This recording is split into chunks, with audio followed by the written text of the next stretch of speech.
சந்திக்கிறதுல மிக்க மகிழ்ச்சி. இந்த பத்திரிகையாளர்கள் சந்திப்பு என்பது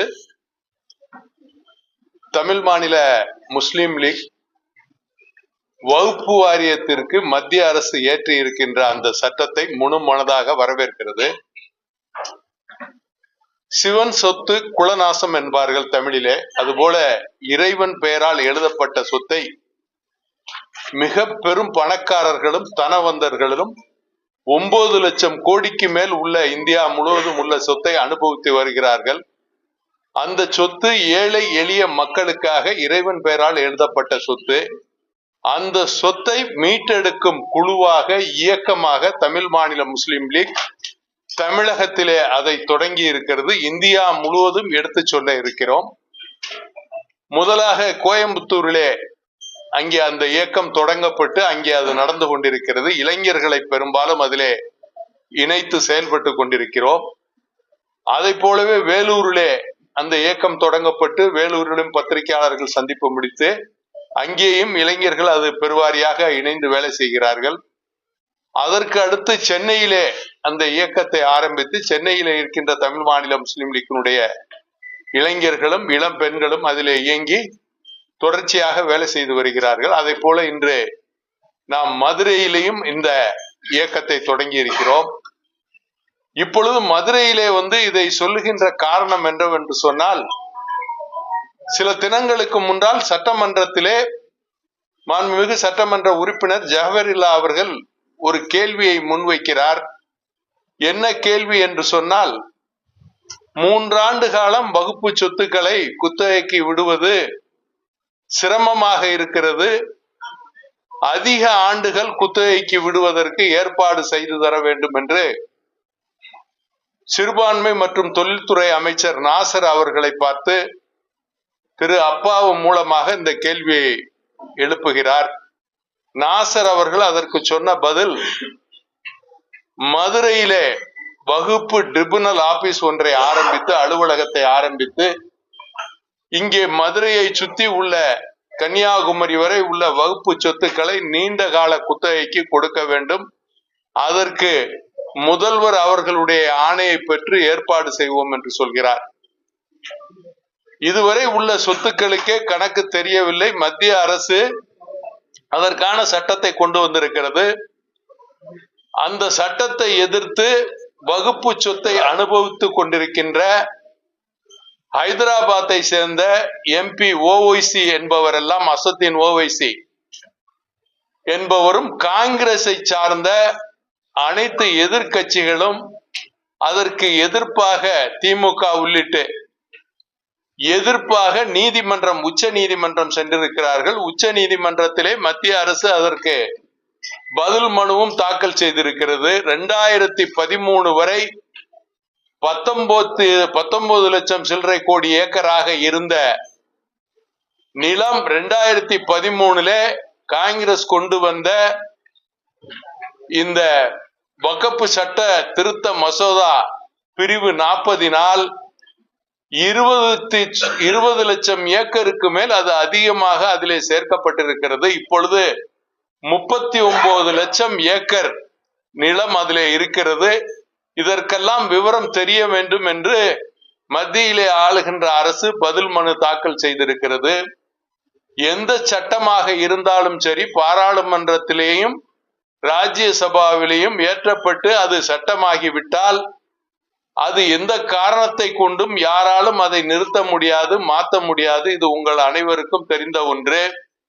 இதற்கு எடுத்துக்காட்டாக நாம் சொல்ல வேண்டும் என்று சொன்னால் நீட்டை நாம் சொல்லலாம்.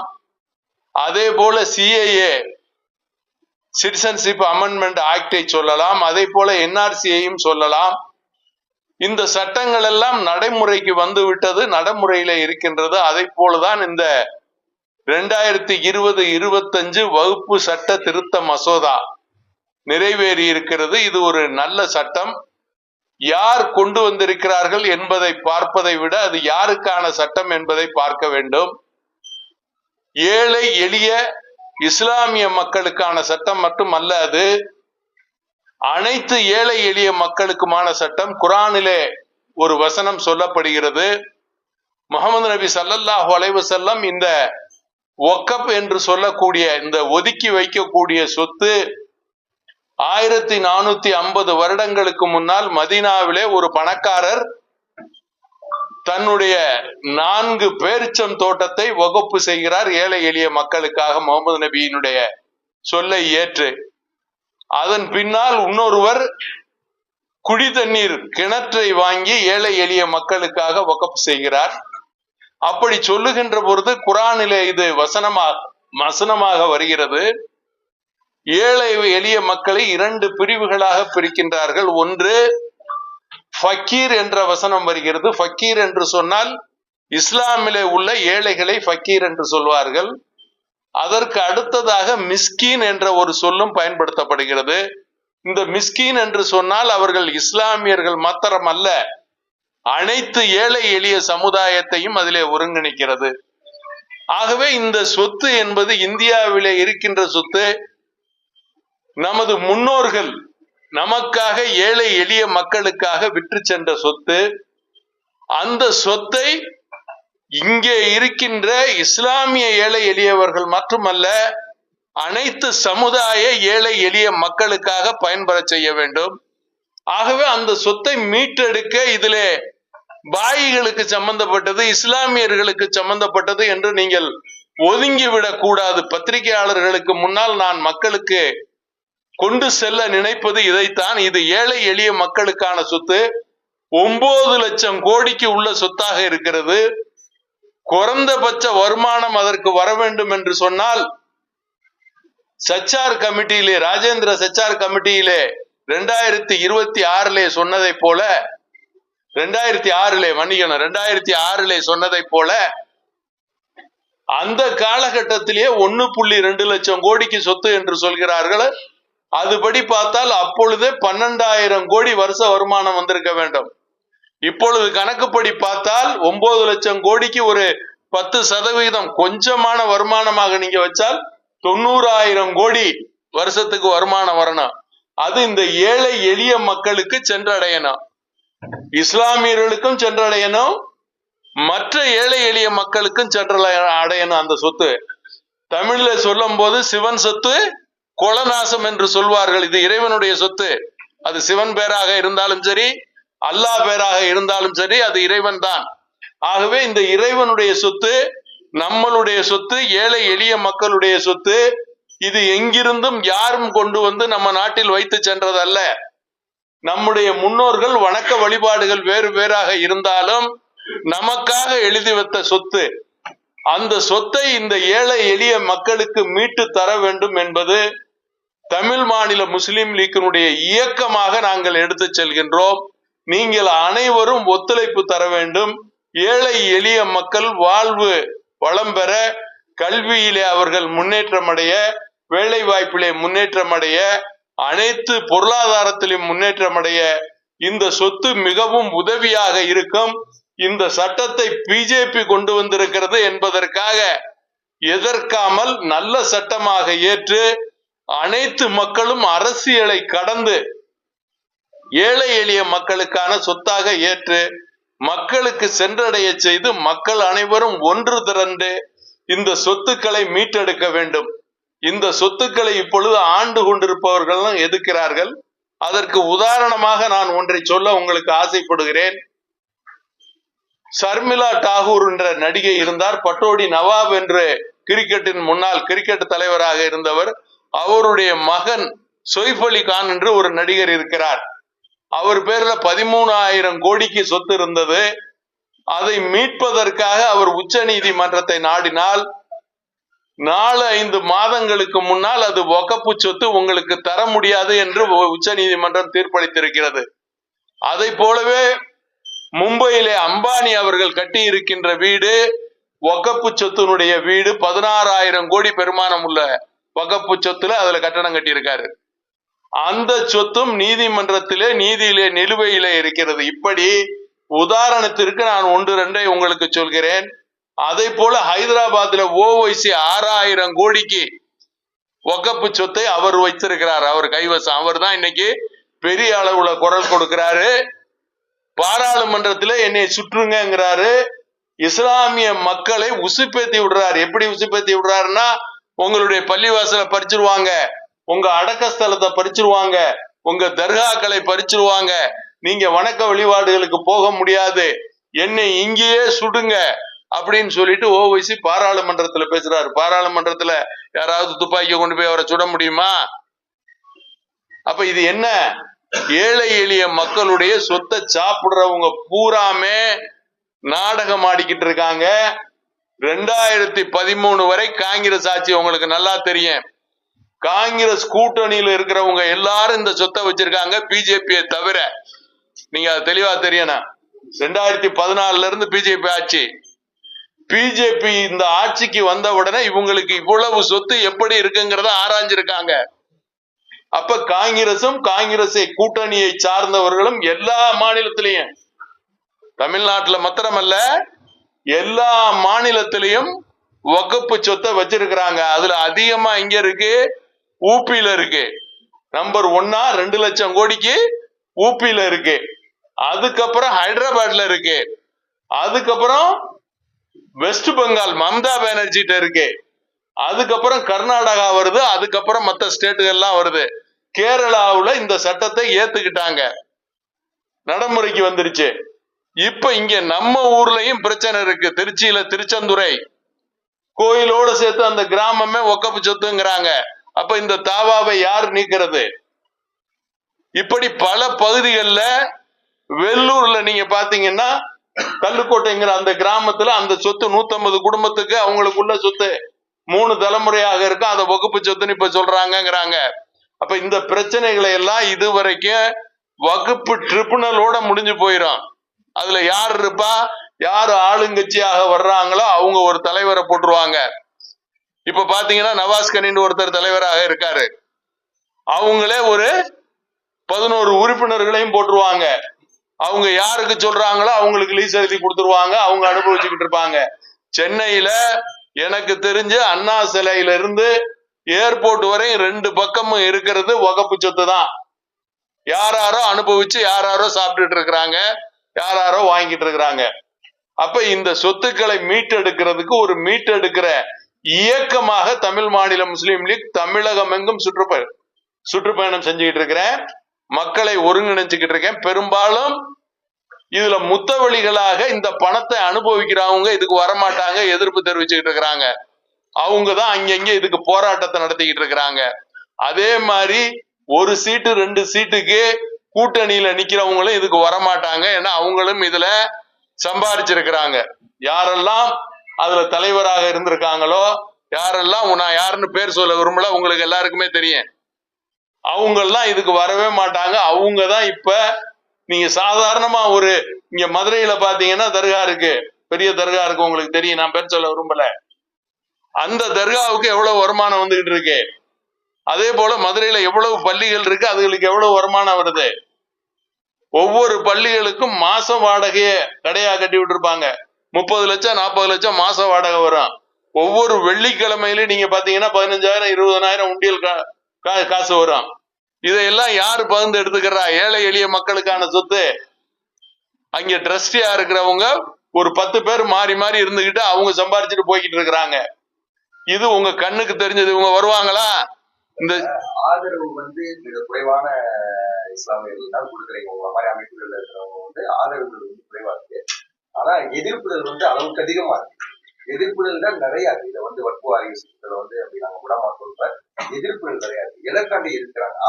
ஆதரிப்பதற்கு ஏதாவது சொல்றீங்க, எதிர்ப்பதற்கான காரணம் ஆதரிக்கிறதுக்காக அவங்க ரெடியா இருக்காங்க. அவங்கதான் ஆதரிச்சுக்கிட்டு இருக்கிறாங்க.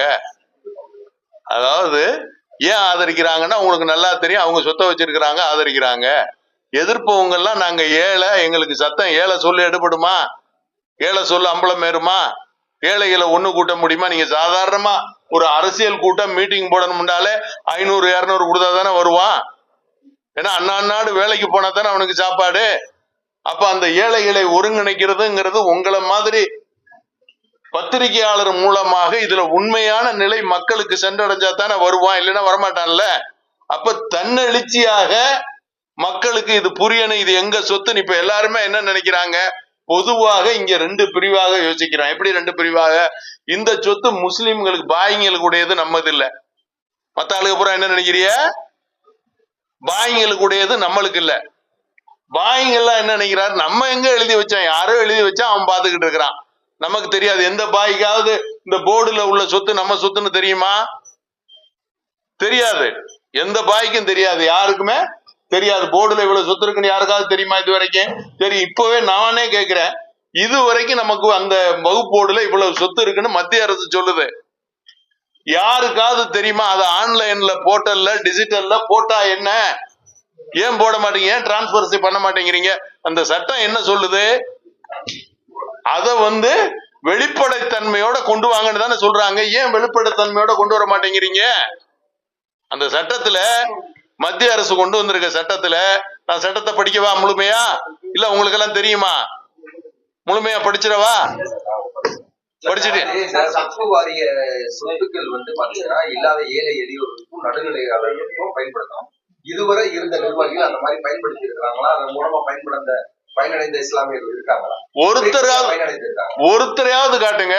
ஒருத்தர் பயனடைந்தது யார் வச்சிருக்காங்களோ அவங்கதான் பயனடைஞ்சிருக்காங்க, அவங்கதான் கோடீஸ்வரரா இருக்காங்க. ஒருத்தரை நீங்க தயவு செய்து, நீங்க பத்திரிகையாளர்களா இருக்கிய, அதே மாதிரி யூடியூப் சேனல் நடத்துறவங்களை கூட கேட்டுக்கிறேன், ஒவ்வொரு இடத்துலயும் நீங்க ஏழை எளிய இஸ்லாமியர்களை மீன் கடை வச்சிருக்கவன், கறிக்கடை வச்சிருக்கவன், இல்ல ரோட்ல இல்ல வெத்தரபா கடை வச்சிருக்கவன், இல்ல சாதாரண ஒரு ஆளை கூப்பிட்டு, எப்பா நீ இந்த வகுப்போடு மூலமாக ஒரு ஃபீஸாவது கட்டி இருக்காங்களா உனக்கு? இல்ல உன் பிள்ளைகளுக்கு யாரையாவது படிக்க வச்சிருக்கிறாங்களா? டாக்டர் ஆக்கியிருக்காங்களா? இன்ஜினியர் ஆக்கியிருக்காங்களா? என்ன ஆக்கியிருக்காங்க? வகுப்போடு மூலமாக நீ என்ன பெற்றிருக்கேன்னு கேளுங்க. ஒருத்தர் ஆமான்னு சொல்லட்டு நான் அந்த எதிர்ப்பு இயக்கத்தை விட்டுறேன். சாமானிய இஸ்லாமியர்கள் ஒட்டுமொத்த ஆதரவு தர மாதிரி ஒரு இது கொண்டு வராங்களே, அதான் ஒட்டுமொத்த ஆதரவு கொண்டு வர்றதுக்குள்ள ஏற்பாடு தான். அவங்க சாமானியர்னு யார சொல்றாங்க? காசு கொடுத்து கூட்டிட்டு வர்றவங்கள சாமானியன். அவனுக்கு என்ன தெரியும்? வகுப்பு சட்டத்தை பத்தி எதுவுமே தெரியாது. இப்ப தம்பி கேட்ட மாதிரி கரெக்ட் தானே? இப்ப ஏன் பயனே அடையல? இப்ப இவ்வளவு சொத்து இருக்குல்ல, மத்திய அரசு சொல்லுது இன்னைக்கு 9 லட்சம் கோடிக்கு இருக்கு, 39 லட்சம் ஏக்கர் இடம் இருக்கு, மத்திய அரசு சொல்லுதுல. அத நீங்க ஏன் ஆன்லைன்ல போட்டு டிஜிட்டல்ல போட்டு போர்ட்டல்ல ஏன் போட்டு டிரான்ஸ்பரன்சி ஏன் பண்ண மாட்டேங்கிறீங்க? எதுக்கு இந்த சட்டத்துக்கு எதிர்ப்பு தெரிவிக்கிறீங்க? நான் கேட்கறது என்னன்னா, வகுப்பு போர்ட வரவேற்கிறவங்க, அந்த வகுப்பு போர்டுல இப்ப இருக்கக்கூடியவங்க, வகுப்புல தலைவராக இருந்தவங்க, வகுப்பு சொத்தை வச்சிருக்கவங்க தான் இப்ப வரவேற்கிறாங்க. இப்ப எதுக்குறவங்க யாரு? அந்த சட்டம் வேணாண்டு சொல்றவங்க யாரு? எல்லாமே வகுப்பு சொத்தை. ஓவைசிங்கிற 6000 கோடிக்கு அவர் ஒருத்தர் முதல்ல வச்சிருக்காருங்க. அவர் தாங்க பயங்கர குரல் கொடுத்து முதல்ல சுப்ரீம் கோர்ட்டுக்கு போறாரு. அதுக்கப்புறம் காங்கிரஸ் சேர்ந்த கபில் சிபில் போன்றவங்க போறாங்க. வேற யாரு போயிருக்கா? ஆனா அதே நீங்க பாத்தீங்கன்னா அஜ்மீர் தர்காவுடைய சீஃப் ட்ரஸ்டி இத வரவேற்கிறாங்க, இந்த சட்டம் நல்லதுங்கிறாருங்க. அதே மாதிரி டெல்லியில இருக்கிற உலமாக்கல் சங்கம், ஆல் இந்தியா உலமாக்கல் சங்கத்துடைய தலைவர்கள் வரவேற்கிறாங்க, நல்லதுங்கிறாங்க. அதே மாதிரி தாவூதி போரா அவங்க போய் பிரைம் மினிஸ்டர் நேரா பார்த்து அதுக்கு வரவேற்பு தெரிவிச்சு வாழ்த்து தெரிவிச்சிருக்கிறாங்க. இப்ப இதுல இருக்கிற எல்லா பிரிவையும் இந்த சட்டத்துல ஒண்ணு சேர்க்கிறாங்க. சன்னி பிரிவு, சியா பிரிவு, போரா பிரிவு, சூஃபி பிரிவு, இப்படி உள்ள எல்லா ஆகா காணி எல்லா பிரிவு முஸ்லிம்களையும் இதுல ஒண்ணு சேர்க்கிறாங்க. அதே மாதிரி 2 பெண்களையும் போடுறங்கன்னு இருக்காங்க. அதுல இன்னொரு விஷயம், நம்ம தமிழ்நாடு முன்னோடியா இருக்கிறது எதுல அப்படின்னு கேட்டீங்கன்னா, மாண்புமிகு மறைந்த தமிழக முதல்வர் புரட்சி தலைவி அம்மா அவர்கள் அவங்க இருந்த காலத்துல பதர் சையத் அவங்கள இதுல சேர்மனா போட்டாங்க. பெண்களை முதல்ல வகுப்போர்டுல சேர்மனா போட்டது அந்த அம்மா தான். இப்ப இவங்க 2 பெண்களை சேர்த்துக்கணும்னு இந்த சட்டத்துல சொல்லியிருக்காங்க. வகுப்பு, அதாவது ஜெனரல் வகுப்பு கவுன்சில்ல. நல்ல காரியம் தானே பண்ணிருக்காங்க. இந்த சட்டத்துல என்ன கொடுமையா இருக்கு, என்ன தவறானது, ஏன் வேணாம்னு சொல்லணும்? இஸ்லாமிய மக்கள் தவிர பிற அமைப்புகள் இப்ப இந்துக்கள் கமிட்டில சேர்க்கணும், லோக்கல் டெசிஷன் கலெக்டரே முடிவெடுக்கணும்னு சொல்லி சொல்றாங்க. அதனாலதான் எங்களுக்கு பாதிப்பு ஏற்படும் சொல்லி சொல்றாங்க. எங்க முதல்ல ஆன்லைன் போர்ட்டல்ல போடட்டும். ஆன்லைன் போர்ட்டல்ல போட்டதுக்கு அப்புறம் இப்ப ரெவன்யூ டிபார்ட்மெண்ட்ல தானே இப்ப எல்லாமே இருக்கு. ரெக்கார்டு எங்க இருக்கும்? இப்ப உங்க சொத்தை நீங்க வகுப்பு எடுத்துக்கிட்டாங்கன்னா யார்கிட்ட போய் கேட்பீங்க? ரெவன்யூ டிபார்ட்மெண்ட்ல தானே. இப்ப ரெவன்யூ டிபார்ட்மெண்ட்டுக்கு தலைவர் யாரு? இப்ப வரைக்குமே யாரு? கலெக்டர் தானே. அப்ப கலெக்டர் போட்டா எங்க சொத்து போயிடும் எப்படி சொல்றீங்க? எங்க உங்கள்ட்ட பேப்பர் இருக்கும் போது கலெக்டர் போட்டா எப்படி போயிடும்? இது எவ்வளவு, அதாவது பொம்மாத்து வேலை, எவ்வளவு பொய்த்தனமான வேலை. இப்ப யார்கிட்ட இருக்கு சொத்து? இப்ப யார் அதுக்கு பதில் சொல்ல? உங்க சொத்து இப்ப யார்கிட்ட சிட்டா பட்டா அடங்கல் யார்கிட்ட போய் கேட்பிய? இப்ப வகுப்புக்காரன் என் சொத்துன்னு சொல்லிட்டாங்க. இப்ப நீங்க என்ன செய்வீங்க? உங்க சொத்துங்கிறதுக்கு அடையாளம் யார்கிட்ட போய் கேட்பிய? அப்ப இப்ப தாசில்தார் வேணாம், கலெக்டர் வேணாமா உங்களுக்கு? அவர் என்ன சொல்றாரு? பழையபடி எங்கள்கிட்டயே வந்துருங்க, நாங்க இல்லைன்னு சொல்லிடுறோம். அதானே சொல்றாரு. அப்ப அது ஓகேயா? அந்த சட்டம் சரியா? எங்க டிரான்ஸ்பரன்சி கொண்டு வாங்க, டிஜிட்டல்ல கொண்டு வாங்கன்னு சொன்னா அது தப்பா? உன் சொத்துனா உன் சொத்து நிரூபி, வகுப்புன்னா வகுப்பு பண்ணப்பட்டதை காட்டு. அதையும் காட்ட மாட்டேன். அதே மாதிரி ரெண்டு மாற்று சமுதாயத்தை 2 பேரை போடுறேன்னு இருக்காங்க. ஆனா அதுக்குமே அமித்ஷாஜி வந்து பாராளுமன்றத்திலே சொல்றாரு, மாற்று சமுதாயத்தை நாங்க போட மாட்டோம்னு அவர் சொல்றாரு. அப்ப இதுக்கு மேல என்ன இருக்கு? ஏன் எதுக்குற? ஏன் ஆன்லைன் போர்ட்டல்ல டிரான்ஸ்பரன்சியா போட்டா என்ன? அந்த சொத்து யார் அனுபவிக்கிறா, யார்கிட்ட இருக்கு, யார் முத்தவழி, யார் அந்த பணத்தை வாங்கிக்கிறான்னு ஏன் காட்ட மாட்டேன்? நீங்க அடுத்த கட்ட நகர்வை வந்து எதுவும் கையெழுத்து இயக்கம் அந்த ஆதரவுகளை காமிப்பதற்கு வேற முழுமையாக இப்ப ஆளுகளை அங்கங்க இளைஞர்களை ஒன்று சேர்த்துட்டு இருக்கிறோம். அங்கங்க இப்ப இளைஞர்கள் வர்றாங்க, எல்லா பக்கங்களையும் பாக்குறாங்க. கண்டிப்பாக என்ன அப்படின்னு கேட்டீங்கன்னா, நேத்து எல்லாரையும் கூப்பிட்டு பேசுறோம்.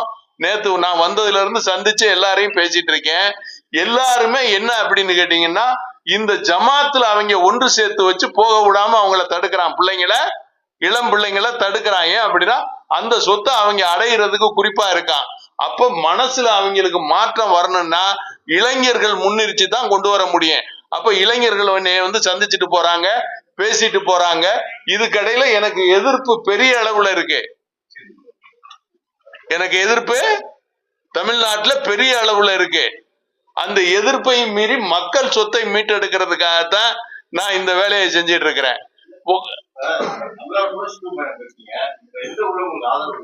எல்லா ஊர்லயும் ஆதரவு இருக்கு, எல்லா ஊர்லயும் இளைஞர்கள் ஆதரவு இருக்கு. இன்னும் ஒரு 10-20 நாளைக்குள்ள எல்லா பக்கங்கள்லயும் இது சம்பந்தமான விழிப்புணர்வு சுவர் விளம்பரம் எல்லாம் பண்றதுக்கு ரெடியா இருக்காங்க. இன்னைக்கு எல்லாம் வந்து சென்னையில சுவர் விளம்பரம் ஸ்டார்ட் ஆகுது. அப்ப அங்கங்க இளைஞர்களே எழுத சொல்லிருக்கேன். அதாவது வகுப்பார் உம்மா, அதுக்கு என்ன தலைப்பு கொடுத்திருக்கோம்? வகுப்பார் உம்மா அப்படிங்கிற தலைப்புல ட்ரெண்ட் பண்ணுவாங்க. அதுக்குள்ள வேலைகள் நடந்துகிட்டு இருக்கு. சார், மே 31 வந்து வகுப்பு சட்டத்தை எதிர்த்து மிக பிரமாண்டமான பேரணி ஒண்ணு நடத்துறாங்க. எந்த சட்டத்தை எதிர்த்து எந்தெந்த பேரணி நடத்தி இருக்காங்க? எத்தனை தடவை நம்ம சட்டமன்றத்துல எல்லாருமா சேர்ந்து ஒரு மனதாக தீர்மானம் போட்டு எந்த சட்டத்தை நீக்கி இருக்கோம் சொல்லுங்க. நீங்க ஊர்வலம் பேரணி எல்லாம் போங்க. நீட்டுக்கு ஒரு மனதாக தீர்மானம் எத்தனை தீர்மானம் போட்டோம்? முடிஞ்சிருச்சா நீட்டு? சிஐஏக்கு எத்தனை தீர்மானம் போட்டோம்? வண்ணாரப்பேட்டையில 6 மாசம் காலை பரோட்டா, மத்தியானம் பிரியாணி, சாயங்காலம் பிரியாணின்னு போட்டு கூட்டம் நடத்தினானுங்க. எதுக்கு? சிஐஏக்கு. எத்தனை பாய்ங்களை இப்ப ஊரை விட்டு தரத்தி விட்டாங்க? இல்ல அந்த சட்டம் ரத்தாயிருச்சா சொல்லுங்க. பாராளுமன்றத்துல நிறைவேற்றின சட்டத்தை யாரு? இதெல்லாம் பொய்யான கண் துடைப்புங்க. காசு வச்சிருக்கவன் அவன் சொத்தை காப்பாத்திக்கிறதுக்கு, வகுப்புல உள்ள சொத்தை காப்பாத்திக்கிறதுக்கு போட்டுக்கிட்டு இருக்க டிராமாங்க. இதை எடுபடாது. சட்டம் வந்துருச்சு. அதே மாதிரி இப்ப இஸ்லாமாபாத்ல இந்த ஜமாத் தான் கொஞ்சம் ஸ்ட்ராங்கா இருப்பாங்க. உங்களுக்கு ஜமாத்துல இருந்தே சப்போர்ட் இல்லாதப்போ வந்து எப்படி நீங்க இளைஞர்கள் ரீச் பண்ணுவீங்க, மக்களை ரீச் பண்ணுவீங்க, எப்படி வந்து அவங்க கொண்டு வருவீங்க? அது ரொம்ப சிக்கலான விஷயம் இல்லையா? ஜமாத் ரொம்ப ஸ்ட்ராங்கா இருக்கு இல்லையா?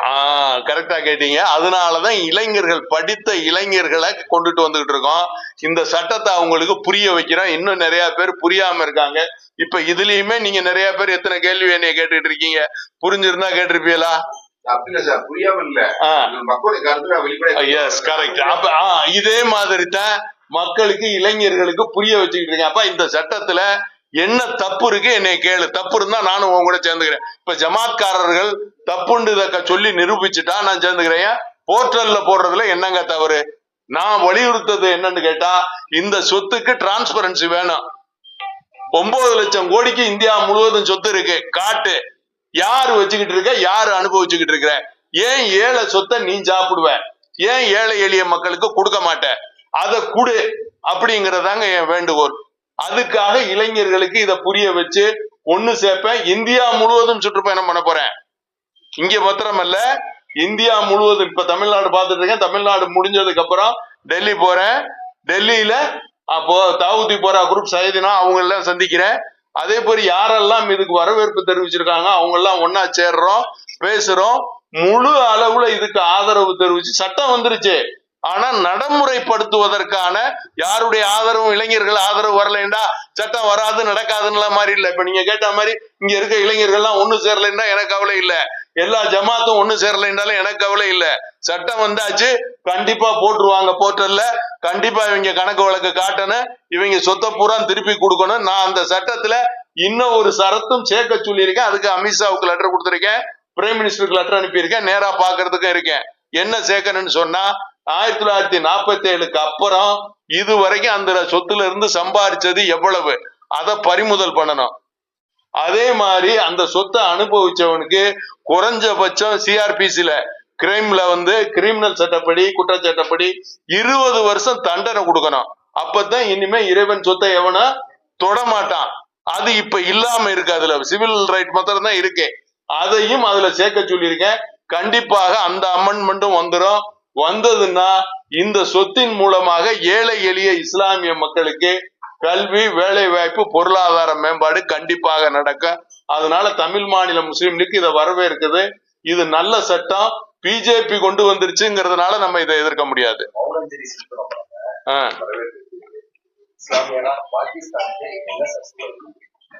பாகிஸ்தான் செய்யறது ரொம்ப அநியாயமான செயலுங்க. இதுல முழுக்க முழுக்க அரசியல் இருக்கு.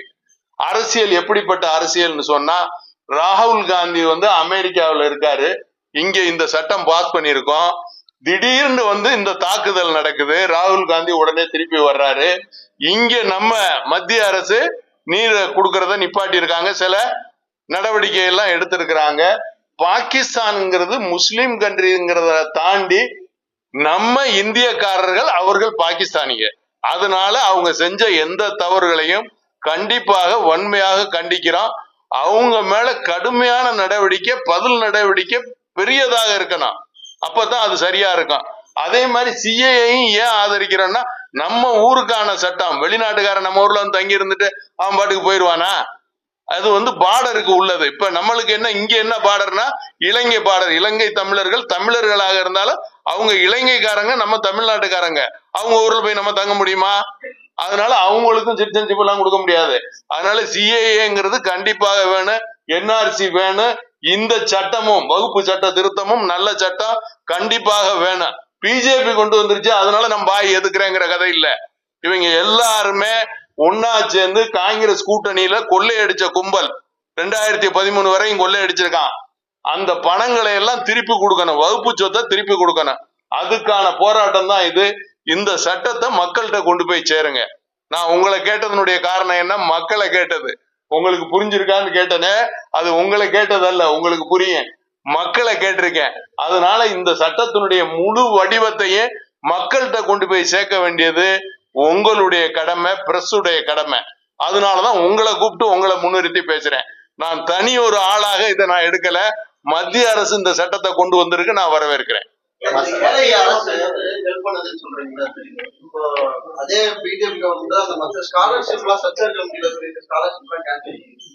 குடுக்கல, கேன்சல் பண்ணிருக்கல, குடுக்கல. ஆமா, அதான் சொல்லிருக்கு, நிறுத்தி இருக்கு. அது மாதிரி எதிரான சட்டங்கள் தான். அப்ப இந்த சட்டம் மூலமாவது நம்ம அதை பெற்றெடுப்போம். இதுல பணம் வந்தா எஜுகேஷன்ல நம்மளே படிச்சுக்கலாம்ல தம்பி. இப்ப இந்த பணம் நம்மளுக்கு வந்துச்சுன்னா எஜுகேஷனுக்கு யாரும் பணம் கட்ட வேணாமே. ஒரு வருஷத்துக்கு 90,000 கோடி, இப்பத்திய கணக்குப்படி பாத்தீங்கன்னா ஒரு வருஷத்துக்கு 90,000 கோடி. 90,000 கோடியை நீங்க இந்த ஆளுகளுக்கு கொடுத்தீங்கன்னா 17ல இருந்து 25% தான் இஸ்லாமியர்கள் இருக்கான். அவன் தான் இங்க இந்தியாவில மல்டி மில்லியனரா இருப்பான், 3வது சொத்துக்காரன். புரியுதா உங்களுக்கு? அப்ப எதுக்கு அவ்வளவு பெரிய சொத்தை யார் வச்சுக்கிட்டு இருக்கா? அததான் கேக்குறான். அந்த சொத்தை கொண்டாங்கப்பா, கொடுங்க, ஏழை எளிய மக்களுக்கு கொடுங்க. கசாப் கடை வச்சிருக்கவன், மீன் கடை வச்சுக்கிறவன், செருப்பு தச்சுக்கிட்டு இருக்கிறவன், படிக்க முடியாதவன், ஃபீஸ் கட்ட முடியாதவன், வீடு இல்லாதவன், வாழ முடியாதவன், இப்படி ஏகப்பட்ட பேர் இருக்கான். சச்சார் கமிட்டியில சொன்னா தாழ்த்தப்பட்ட, பிற்படுத்தப்பட்ட, பழங்குடியிட மக்களை விட கீழே இருக்கான் இஸ்லாமியர்கள் எழுதியிருக்காரு. அப்ப அதுக்குள்ள வேலைகளை செய்யணும்னா இதை நீங்க கொடுத்தாதான் செய்ய முடியலன்னா செய்ய முடியாது. அதனால இதை கொடுங்க. இந்த சட்டத்துக்கு முழு ஆதரவாக பிரஸ் பீப்புள் இருங்க, நீங்க மக்களுக்கு கொண்டு போய் சேருங்க. தம்பி சொன்ன மாதிரி தனி ஒரு மனிதரா கேட்காதீங்கன்னு சொல்லாதீங்க. ஏன் நான் இந்திய குடிமகன், எனக்கு கேட்கறதுக்கு அனுமதி இருக்கு, எனக்கு எல்லா ரைட்டும் இருக்கு, மக்களுக்கு கொண்டு சேர்க்க வேண்டியது என் கடமை. நான் செய்யறத நீங்களும் செய்யுங்க. வேற என்ன இருக்கு? ரொம்ப நன்றி. உள்ளூர் செய்திகள் முதல் உலகச் செய்திகள் வரை தெரிந்து கொள்ள மதுரை முரசு சேனலை சப்ஸ்கிரைப் செய்யுங்கள்.